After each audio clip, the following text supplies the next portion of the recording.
திருவாரூர் மாவட்டத்தின் பல்வேறு பகுதிகளில் கனமழை பெய்து வருகிறது. இது தொடர்பான கூடுதல் விவரங்களோடு இணைக்கிறார் செய்தியாளர் செல்வகுமார். செல்வகுமார், விவரங்கள்.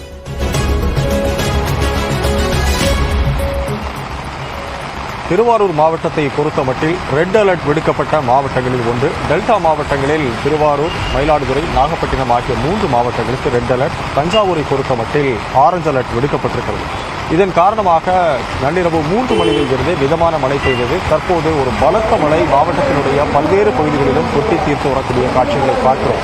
இந்த மாவட்டத்தை பொறுத்தமட்டில் விவசாயம் என்பதுதான் இவர்களுடைய மிக பிரதானமான தொழில்.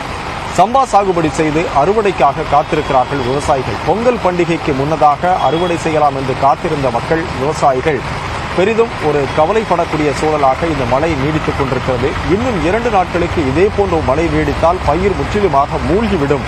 இதனால் கடுமையான விவசாயிகள் பாதிக்கப்படுவார்கள் என்று அவர்கள் வேதனை மல்க தெரிவிக்கக்கூடிய காட்சிகளை பார்க்க முடிகிறது. இப்போ நாம் இருக்கக்கூடிய பகுதி திருவாரூர் பேருந்து நிலையம்.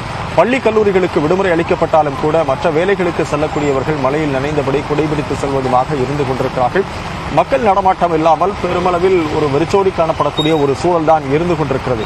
அதே போல பக்கத்தில் இருக்கக்கூடிய நாகப்பட்டினம் மாவட்டத்தில் பெரும்பாலான இடங்களில் கனமழை பெய்து வருவதாக அங்கிருந்து வரக்கூடிய செய்திகள் தெரிவிக்கின்றன. இதனால் மக்கள் வீடுகளுக்குள்ளேயே முடங்கி இருக்கிறார்கள். மயிலாடுதுறையை பொறுத்தமட்டில் பரவலாக ஒரு மிதமான மழை இப்போது தொடர்ந்து கொண்டிருக்கிறது.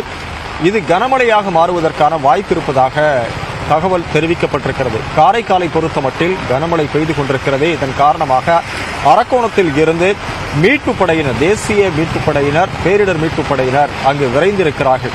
எனவே மாவட்ட நிர்வாகத்தை பொறுத்தமட்டில் தாழ்வான பகுதிகளில் இருக்கக்கூடிய மக்களை பாதுகாப்பான இடங்களுக்கு அழைத்து வந்து அவர்களுக்கு உணவு கொடுப்பதற்கான ஏற்பாடுகள் செய்யப்பட்டிருக்கின்றன.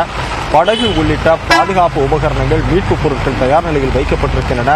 தீயணைப்பு மற்றும் மீட்பு துறையினர், காவல்துறையினர் தயார் நிலையில் இருக்கிறார்கள். ரெட் அலர்ட் என்பது இவர்களுக்கு மிகவும் ஒரு கஷ்டமான, கடினமான விஷயமாக, ஒரு பயமுறுத்தக்கூடிய விஷயமாக இருந்து கொண்டிருக்கிறது. இது மட்டுமல்லாமல் ஒரு 6 ஆண்டுகளுக்கு முன்னர் கஜா புயலால் கடுமையாக பாதிக்கப்பட்ட மாவட்டங்களில் திருவாரூர் மாவட்டமும் ஒன்றாக இருந்தது.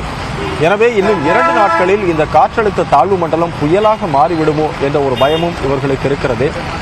சார், ஒரு ரெட் அலர்ட் கொடுத்திருக்காங்க திருவாரூருக்கு, எப்படி இருக்கு நிலவரம்? நிலைமை ரொம்ப மோசமாக இருக்கிறது. அதிக மழை பெஞ்சிக்கிட்டு இருக்குது. விடாம மழைகள் பெஞ்சிட்டு இருக்கு சார். காலையில கொஞ்சம் கம்மியா இருந்துச்சு, இப்ப பாத்தீங்கன்னா அதிக மழையா இருக்கு. இப்ப இன்னும் போக போக மழை அதிகமாகும்னு நாங்க எதிர்பார்க்குது. இருக்கிற சிச்சுவேஷனை பார்த்தா அப்படிதான் இருக்கு. இன்னும் 1 ஹவர்ல இன்னும் மழை அதிகமாகும் தான் இருக்கும் போல இருக்கு. இதனால விவசாயிகள் கொஞ்சம் பாதிக்கப்படுவாங்கன்னு எதிர்பார்க்கிறோம். அதனால தகுந்த கொஞ்சம் நடவடிக்கை எடுத்தா நல்லா இருக்கும். காலையில ஒரு 6 மணி 7 மணி வரைக்கும் சாதாரண பெஞ்ச மழை இப்ப தீவிரம் அடைஞ்சிருக்கு. கண்டினியூஸா பெஞ்சிட்டு இருக்கு. இது இன்னும் நீடிக்குதுன்னா 28ஆம் தேதி தான் ஆஸ் பர் வானிலை ஆராய்ச்சி மையம் சொல்லுது. 27, 28ன்னு சொல்லியிருக்காங்க. இப்போ எப்படி பெஞ்சிச்சுன்னா 27, 28ங்கிறது ரொம்ப ஹெவியா இருக்கும். அப்போ விவசாயிகள் எப்படி பாதிக்கப்பட போறாங்க?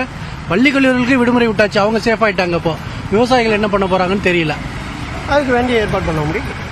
ரெட் அலர்ட் என்பதுதான் இவர்களுக்கு ஒரு பயமுறுத்துவதாக இருக்கிறது. எனவே மீண்டும் ஒரு புயல் வந்தால் நாம் எப்படி இதிலிருந்து சமாளிப்பது என்ற ஒரு கலக்கம் விவசாயிகள், பொதுமக்கள் அனைவருக்குமே இருக்கக்கூடிய சூழலாக இருக்கிறது. நாம் தான் நிச்சயமாக வடகிழக்கு பருவமழை தீவிரமடைய தொடங்கியிருக்கும் நிலையில் திருவாரூர் மாவட்டத்தில் கனமழை பெய்து வருகிறது. களத்திலிருந்து விவரங்களை வழங்கியமைக்கு நன்றி செல்வகுமார்.